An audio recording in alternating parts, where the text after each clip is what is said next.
Hey guys, Garage79R. I want to say happy Father's Day to all the fathers out there. I want to welcome all my new subscribers. My name's Greg. I'm a fabricator. I like little Toyotas. This is what I'm into. This is Earl the Grey Tercel. It's kind of my dedicated autocross track day toy.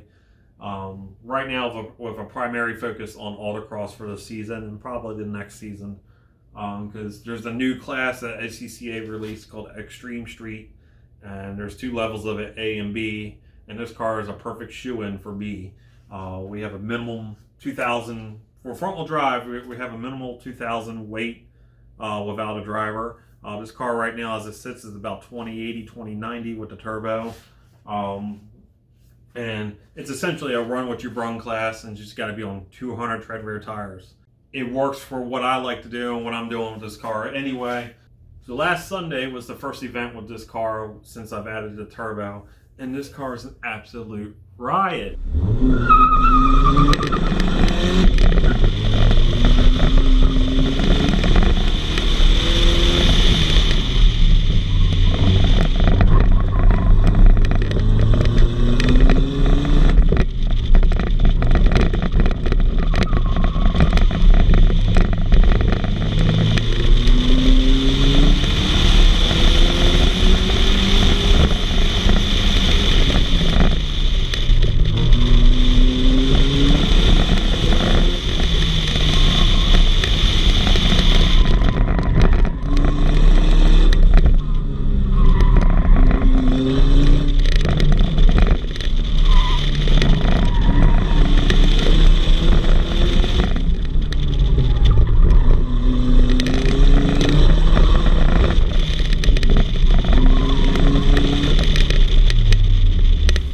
So much fun that, at 4 or 5 pounds of boost, it's really just waking this car up, and I'm back in first place, and that's what really truly matters.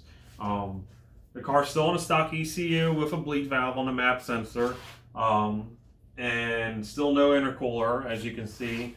Hope to soon start working on building the end tanks for my air to water intercooler that's going to sit right here. For those of you that don't know Tercels that well, the factory battery sits here, and then there's the air box that sits here.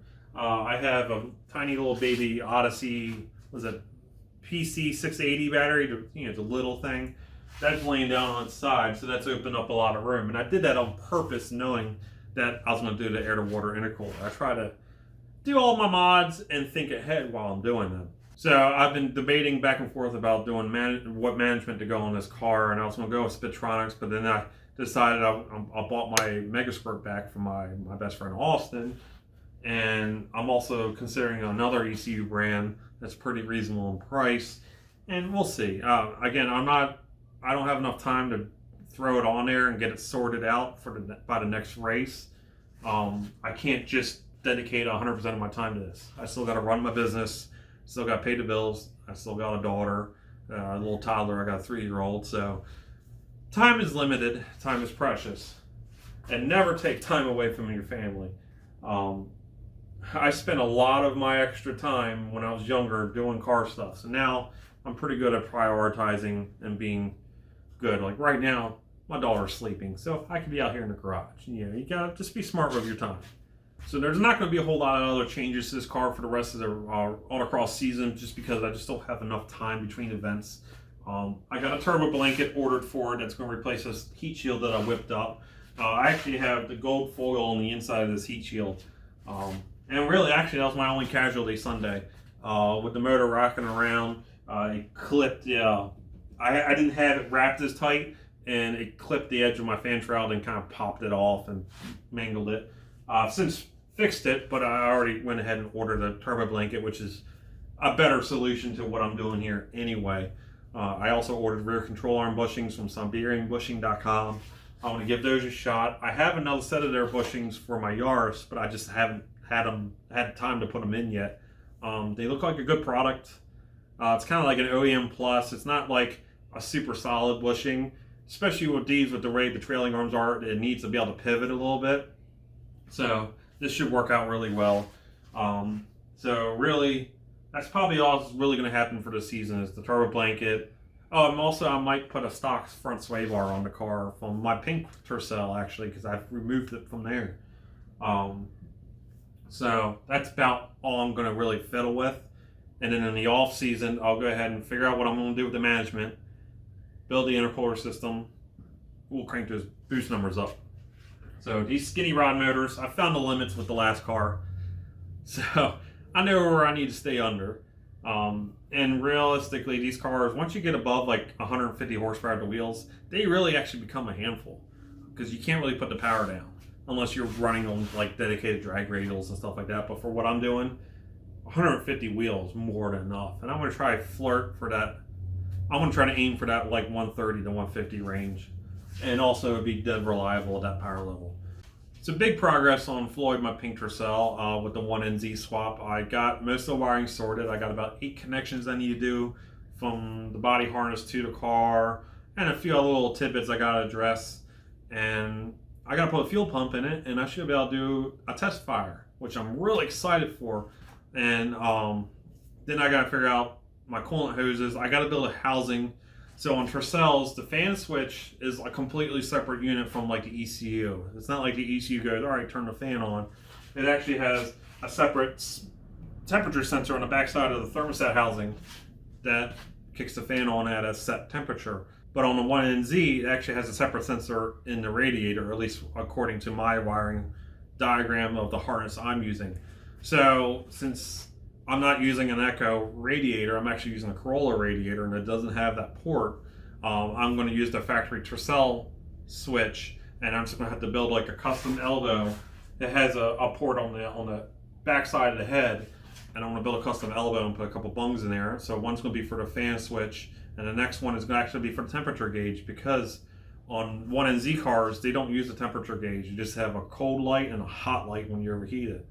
So I want to be able to use the stock gauge because I have a Paseo cluster in the other car.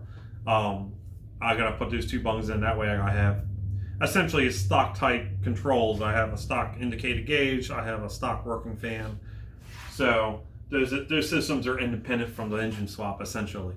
So I got to sort that out and figure out what I'm going to do for hoses. And then I got to wire the fans in because, again, I got Corolla fans in it. So I just got to cut and splice the connectors, not a big deal. And that car is very close to running and driving, essentially. I'm going to try to have it moving under its own power by my birthday, which is the mid-July. I hope to have it road ready by August. So that's kind of exciting because that car has been over 2 years in that project, and it'd be nice to have it running and mobile, and I can take it out on jaunts. Because I do like driving this car, but with the numbers and stuff, I don't like the extra attention it warrants. I get people that yell at me, hey, 79, and blah, blah, blah. And so this car really just going to leave it for when I go to the track, when I got to work on it, and maybe occasionally take it to like a car meet or whatever. So that's what's going on. I got no progress on the Malibu. The truck pissed me off. I slaved over that truck for a week, doing the timing chain and cleaning it up and removing broken equipment. All the smog equipment was junk. The smog pump sounded like it had marbles in it. The EGR was all plugged up. And, go through all this trouble, got it running great, ran fantastic for 2 days. And I was getting ready to put tags on it, so I started driving this truck, and it developed a misfire and it started smoking. I'm like, what's going on? So I did a compression check, and my compression numbers were up on the cylinders that worked. So I had 200 on 1, 200 on 2, 0 on cylinder 3, and 198 on 4. So I don't know what happened. I don't know if it somehow blew a hole in the piston. I took the valve cover off, ran it. Everything works. Everything moves the way it should. It's not like a valve hanging open.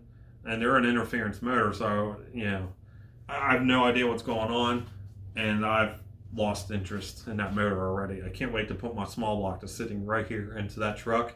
Again, that's just a later project, but I'm starting to get the ball rolling on that. I've already got some prices to get my heads redone at the machine shop, and I'm going to start sprinkling efforts into that swap here and there as the year goes on, and maybe I could do something next year with that But it runs good enough for me to haul trash to the other side of my shop building and throw it in the dumpster.